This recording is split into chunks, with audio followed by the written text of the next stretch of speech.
வீடுகளில் ஏற்றப்படுகின்ற கார்த்திகை தீபம் மலையில் ஏற்றப்படக்கூடாதா? முருகனுக்குரியதுதானே மலை. 100 ஆண்டுகளாக அது செய்யப்படவில்லை என்பதனாலே 2000 ஆண்டு பழக்கத்தை நாம் எடுத்து விட வேண்டுமா?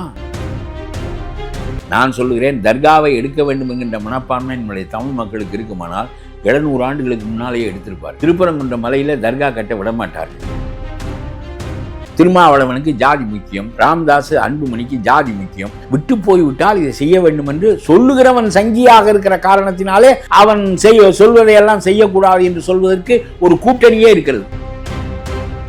நான் இந்த சங்கியும் இல்லை, சங்கிகளுக்கு ஆதரவானவனும் இல்லை. அங்கே போய் ஒரு இடத்துல தீபம் ஏற்றுவதனால் தர்காவுக்கு என்ன ஆபத்து வந்தது? ஊரடங்கு சட்டம் போடுகிறாய், உனக்கு அறிவு இருக்கிறதா? நீ எல்லாம் ஒரு ஆட்சியாளனா என்று கேட்கிறேன். இப்பொழுது உச்ச நீதிமன்றத்தில் உன்னை செருப்பால் அடிக்க போகிறார்கள். பாபர் மசூதியை இடித்ததை நீதிமன்றம் ஒப்புக்கொண்டது. அதற்காக நீங்கள் இம்பீச்மெண்ட் கொண்டு வந்தீர்களா? அதை விடவா இது பெரிய காரியமாகிவிட்டது? ஒரு நீதிபதி ஒரு தீர்ப்பு சொன்னால் சங்கியா?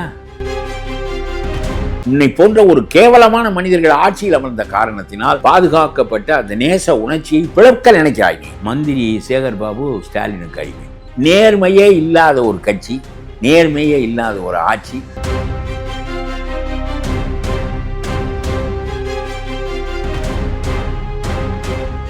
Cloud7 வாய்ஸ் நேயர்களுக்கு வணக்கம். இன்றைய நேர்காணலில் நம்மோடு இணைந்திருக்கிறார் தமிழ்நாடு தன்னுரிமை கழகத்தின் நிறுவனர் திரு பழ கருப்பையா அவர்கள். வணக்கம் சார். திருப்பரங்குன்றத்தில் தீபம் ஏற்றுவது ஒரு நீதிபதி சொன்னது தவறான தீர்ப்பு.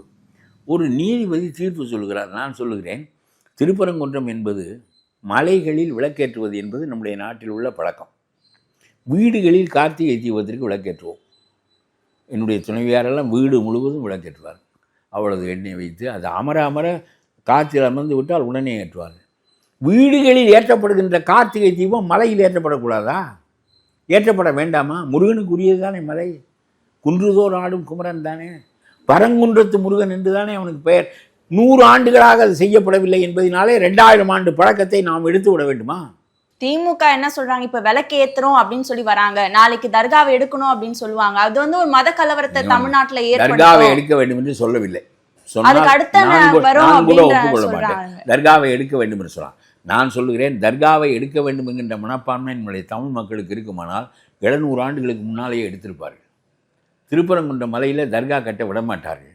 விஜயநகர பேரரசு தான் அந்த முஸ்லீம் மன்னரை விரட்டி அடித்து ஒன்றுமில்லாமல் ஆக்கியது. அவருக்கு அங்கே போய் ஒரு தர்கா கட்டுகிற போது விஜயநகர பேரரசே அமைதியாகத்தான் இருந்திருக்கிறது.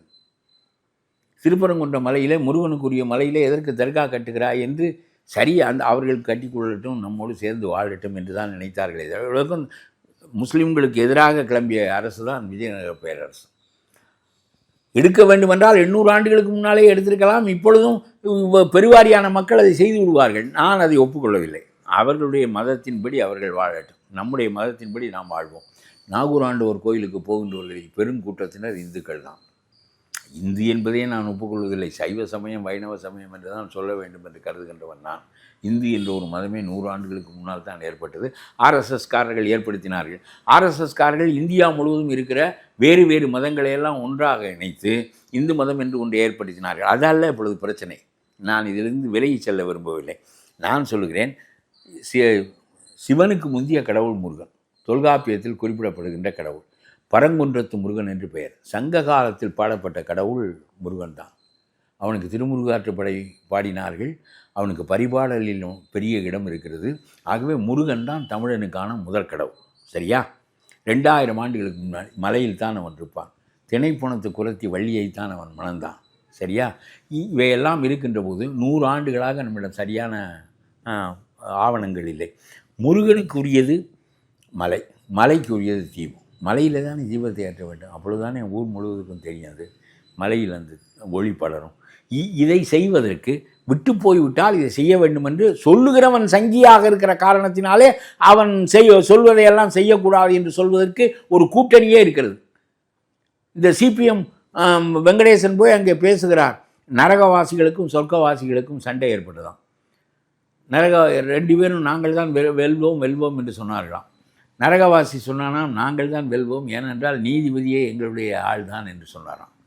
ஒரு நீதியரசரை நரகத்தில் இருக்கின்றவன் என்று சொல்வதும் என்ன? அவர் சொல்லுகின்ற தீர்ப்பை அசிங்கப்படுத்து. ஆனால் ஒரு நீதிமன்றம் சொல்லுகின்ற தீர்ப்பு தவறென்றால் நான் சொல்லுகிறேன், மலையில் வீடுகளில் ஏற்றப்படுகின்ற கார்த்திகை தீபம் முருகனுடைய மலை தீபத்தின் பிரதிபலிப்பு தான். ஆகவே நான் இந்த சங்கியும் இல்லை, சங்கிகளுக்கு ஆதரவானவனும் இல்லை. மலையில் ஏற்றப்படுவது நியாயம், முருகனுக்குரிய தீபம். அப்படி ஏற்றக்கூடாது என்பது உங்களுடைய கருத்தானால் அவர் சொன்ன தீர்ப்பை நீ முதலில் மதி. அதுக்கு மாறாக ஊரடங்கு சட்டம் போடுவதற்கு நீ யார்? ஒரு அலுவலரை கூப்பிட்டு நீ ஏற்று என்று சொன்னால் அந்த அலுவலரை போகக்கூடாது என்று சொல்லி மந்திரி மறிக்கிறார்.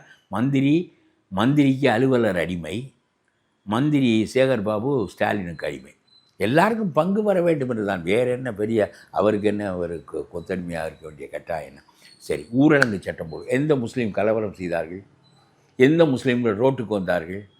இந்த மலையில் தீபம் ஏற்றினால் எங்களுடைய தர்காவுக்கு ஆபத்து. முஸ்லிம்களை தாண்டி அங்க ஒரு கலவரம் ஏற்பட்டது, மத கலவரமா இல்லாட்டாலும் விளக்கு ஏத்தணும் அப்படின்னு சொல்லிட்டு முந்தி அடிச்சு வந்ததெல்லாம் கேட்போம். முஸ்லீம்களுக்கு இப்படி உத்தரவு போடப்பட்ட அன்று முஸ்லீம்கள் திரண்டார்களா? தெருக்களில் இல்லை, வரவில்லை. ஒரு ஆள் கூட வரவில்லை. யாராவது ஒருவர் அப்ப அங்க இருந்தவங்களா யாரு அப்படின்ற ஒரு கேள்விக்குறி அங்க 10 பேர் தான் இருந்தாங்க. அன்றைக்கு தெருவில் கூட்டமே இல்லை. கூட்டங்கள் இருந்தது, எல்லா மீடியாக்களும் அதை வெளிப்படையா காமிச்சிருந்தாங்கல்ல சார்? இல்லை, நான் என்ன சொல்றேன், முஸ்லீம்கள் படையாக திரண்டார்கள். ஆகவே மோதல் ஏற்படும். ஊரடங்கு சட்டம் போடுகிறேன் என்றால் நியாயம். ஒரு முஸ்லீம் கூட தெருவில் இல்லை. ஊரடங்கு சட்டம் எதற்காக போட வேண்டும்? ஊர் அமளிப்பட்டால் போட வேண்டும். ஊரடங்கு சட்டம் போடுகிறாய், உனக்கு அறிவு இருக்கிறதா? நீ எல்லாம் ஒரு ஆட்சியாளனா என்று கேட்கிறேன் நான். ஊரடங்கு சட்டம் போட்டு இந்த 10 பேர் மேலே ஏறக்கூடாது என்பதற்காக ஒரு ஊரடங்கு சட்டமா? அப்படியானால் ஒரு நீதிமன்றம் தீர்ப்பு சொல்லும்போது அந்த தீர்ப்பு தவறென்றால் அடுத்த நீதிமன்றத்திற்கு போ. 2 பெஞ்சு கொண்ட நீதிமன்றத்திலும் அதே தீர்ப்பைத்தான் சொன்னார்கள். இதுவும் சரியில்லை என்றால் உச்ச நீதிமன்றத்துக்கு போய். இப்பொழுது உச்ச நீதிமன்றத்தில் உன்னை செருப்பால் அடிக்க போகிறார்கள். அது ஒரு பக்கம் இருக்கட்டும். உச்ச நீதிமன்றத்துக்கு போய் இப்படி அடுத்தடுத்த நீதிமன்றங்களுக்கு போவது தான் நம்முடைய நாட்டினுடைய வழக்கமே தவிர உடனே அந்த நீதியரசரை இழிவுபடுத்துவது, அந்த நீதியரசரை பதவி நீக்கம் செய்ய வேண்டும் என்று பாராளுமன்றத்தில் இம்பீச்மெண்ட் கொண்டு போவது. இதற்கு இந்த அறிவில்லாத காங்கிரஸும் துணை போகிறது பாருங்கள். எங்கேயாவது இந்த மாதிரி 40 பேர், இதில் 28 பேர் இவன்றிருப்பான் கூட்டணி கட்சி, அவனுக்கும் சொந்த புத்தி கிடையாது. இதுக்கு காங்கிரஸ் எவ்வளோ பெரிய கட்சி. அது ஒரு நீதிபதி தீர்ப்பு சொன்னதினால் அவர் மீது இம்பீச்மெண்ட் கொண்டு வருவது என்று நீங்கள் முடிவு செய்துவிட்டால், பதவி நீக்குவது என்று முடிவு செய்துவிட்டால், ஒவ்வொரு எதிர் தீர்ப்புக்கும் ஒவ்வொரு அரசாங்கமும் பதவி நீக்க செய்யும். அவங்களோட குற்றச்சாட்டு என்னன்னா, இவர் ஒரு பக்கமா சார்ந்து பேசுறாரு அப்படின்ற ஒரு குற்றச்சாட்டை ஒரு பக்கமா சார்ந்தால் எந்த பக்கமாக? நான் சொல்லுகிறேன், பாபர் மசூதியை இடித்து விட்டு ராமர் கோயில் கட்டினார்கள். அவர்கள் சொன்னார்கள் ராமர் கோயிலிலே தான் பாபர் மசூதி இருந்தது என்று சொன்னார்கள். பாபர் மசூதி எதுவாக இருந்தாலும் பாபர் மசூதி நின்று நிலை பெற்று விட்டது 700-500 ஆண்டுகளாக. அது இருக்கட்டும் என்கின்ற கருத்துடையவன் தான் நான் கூட. ஆனால் அந்த பாபர் மசூதி இடிக்கப்பட்டு ராமர் கோயில் அதில் கட்டப்படுவது என்பதும் அதற்காக மசூதிக்கு வேறொரு இடத்தை ஒதுக்குவது என்பதும் நீதிமன்றம் சொன்ன தீர்ப்பு. ஆக பாபர் மசூதியை இடித்ததை நீதிமன்றம் ஒப்புக்கொண்டது. அதற்காக நீங்கள் இம்பீச்மெண்ட் கொண்டு வந்தீர்களா? அதை விடவா இது பெரிய காரியமாகிவிட்டது? பாபர் மசூதியவே இடித்தார்கள். நீ இடித்த அரசாங்கத்தை, இடித்த நீதிபதிகளின் மீது பதவி நீக்கம் கொண்டு வந்தாயா? காஷ்மீரையே 3 துண்டாக உடைத்தார்கள்.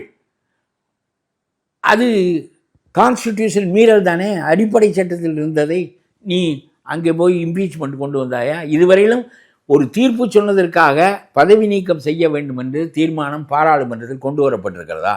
கட்டுக்கட்டாக ஒரு நீதிபதி பணம் வைத்திருந்தார். எரிந்தது போக மீதியே பல ஆயிரம் கோடி இருந்தது. அவர் மீது கூட இன்னும் இம்பீச்மெண்ட் வரவில்லை, விசாரணை தான் நடந்து கொண்டிருக்கிறது. ஆக களவாண்டவன், திருடியவன், லஞ்சம் வாங்கியவன் இவனெல்லாம் இம்பீச்மெண்ட்டுக்கு ஆளாகவில்லை. ஒரு மனிதன் ஒரு தீர்ப்பு சொன்னால் அந்த தீர்ப்பு சரியாக இருக்கட்டும் தவறாக இருக்கட்டும், பார்வைகள் வேறு வேறு. என்ன, ஒவ்வொருவனும் பார்க்கின்ற கோணம் வேறு. அதனால் அவரை போய் சங்கி என்று சொல்வது.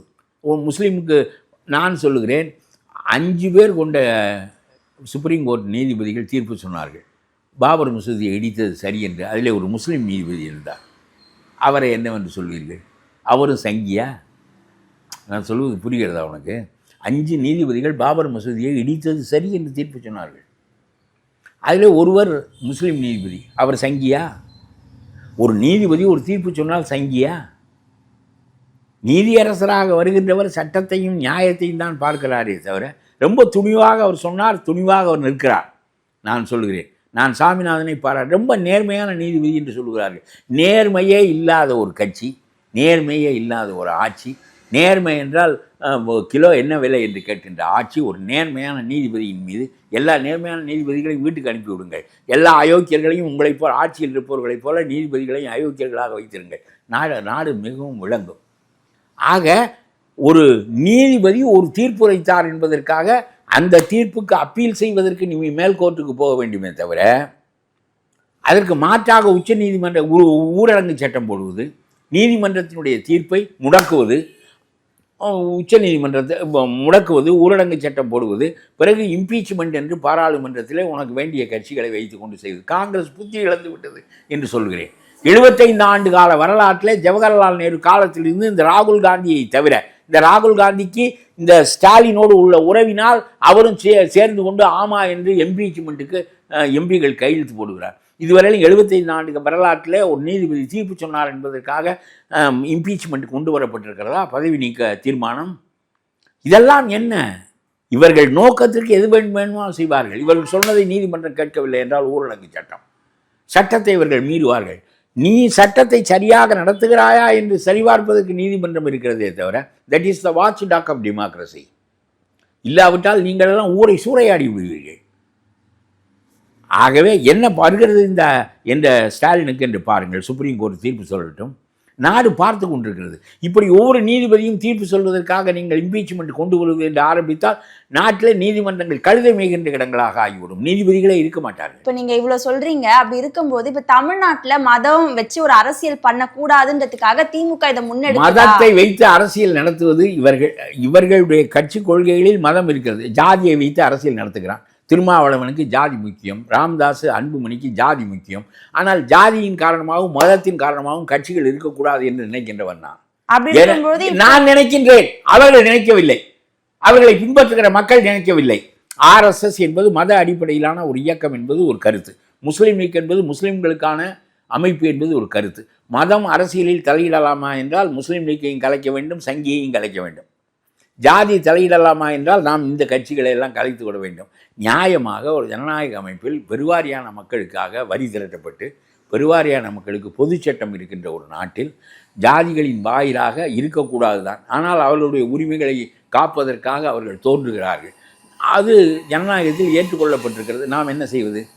நான் சங்கியாக இல்லை, அவ்வளோதானே நான் செய்ய முடியுமே தவிர பொதுவாக நானும் இறை நம்பிக்கையுடையவன் தான். ஆனால் மதத்தை அடிப்படையாக வைத்து அரசியல் நடத்துவதில் எனக்கு உடன்பாடு இல்லை. அவரவர் முறையை அவரவர் கடைபிடிக்கட்டும். தமிழ்நாட்டு மக்களுடைய முறை வேளாங்கண்ணிக்கும் நாகர்கோயிலுக்கும் நாகூர் ஆண்டவர் கோயிலுக்கும் நம்முடைய மக்கள் செல்வது என்பது அவருடைய பெருந்தன்மையான பழக்கம், பல 100 ஆண்டுகளாக உள்ள பழக்கம். இணக்கமாக இருக்க வேண்டுமே தவிர இந்த ஸ்டாலின் உனக்காக நான் ஊரடங்கு சட்டம் போட்டேன், உனக்கு ஆபத்து வரவில்லை வந்துவிடும் என்று போட்டேன் என்றெல்லாம் சொல்லி அவர்களுடைய வாக்குகள் அந்த 7-8% வாக்குகளை திரட்டுவதற்காக இந்த வேலையை செய்தால் பெருவாரியான மக்கள் உனக்கு எதிராக திரண்டால் என்ன செய்வாய்? இது வருமா இல்லையா? சமூகத்தை பிளக்கிறாய். நீ தேவையில்லாமல் ஊரடங்கு சட்டம் போடுகிறாய். உண்மையிலேயே முஸ்லீம்கள் அடிக்கப்பட்டு தண்டிக்கப்பட்டு அந்த தர்கா இடிக்கப்படுகின்ற முயற்சி மேற்கொள்ளப்படுமானால் அவர்களை பாதுகாப்பது தான் நம்முடைய மனித நீதி. ஏனென்றால் அவனுடைய விருப்பப்படி அவனுடைய மதத்தை கடைபிடிப்பதற்கு அவனுக்கு எல்லா உரிமையும் அரசியல் சட்டத்திலும் இருக்கிறது. அதுதான் மனித நீதியும் கூட. ஒன்றும் நடக்கவில்லை. அங்கே போய் ஒரு இடத்துல தீபம் ஏற்றுவதனால் தர்காவுக்கு என்ன ஆபத்து வந்தது? வரும் என்று ஸ்டாலின் கற்பனை செய்து ஊரடங்கு சட்டம் போடுகிறார். அவன் என்ன நினைக்கிறான்? அடே நம்மளே அப்படி நினைக்கல, நமக்கு பதிலாக நம்ம மீறி நம்மளை பாதுகாக்க வேண்டும் என்று ஸ்டாலின் நினைக்கிறாரே என்று அவன் நினைக்க வேண்டும் என்று இல்லாத. நல்ல வேளை புலி வர தெரிந்தது, நான் வலை வைத்து தடுத்து விட்டேன். ஊரடங்கு சட்டம் போட்டிருக்காவிட்டால் உங்களுடைய தர்கா இடிபட்டிருக்கும் என்ற கருத்தை உண்டாக்கி இந்த மனிதர்களை பிளவுபடுத்தி கொண்டே போனால் ஒன்றாக சேர்ந்து இருக்கிற மக்கள், நாகூருக்கு போகின்ற வேளாங்கண்ணிக்கு போகின்ற இந்த மக்களை இவர்கள் வேறு நலன் உடையவர்கள், நாங்கள் வேறு நலன் உடையவர்கள் என்று கருதும்படியான ஒரு நிலையை இருவருக்கும் நீ உண்டாக்கினால் கடைசியில் சமூகம் பிளவுபடும். நான் உன்னை சொல்லுகிறேன், 2000 ஆண்டுகளாக தமிழ்நாட்டில் பாதுகாக்கப்பட்ட அந்த நேச உணர்ச்சியை பிளக்க நினைக்கிறாய் நீ. உன்னை போன்ற ஒரு கேவலமான மனிதர்கள் ஆட்சியில் அமர்ந்த காரணத்தினால் மனித சமூகத்திற்கு இத்தகைய கேடு நடக்கிறது என்று நான் சொல்லுகிறேன். சமகால அரசியல் நிகழ்வுகளை பகிர்ந்து கொண்டதற்கு நன்றி சார்.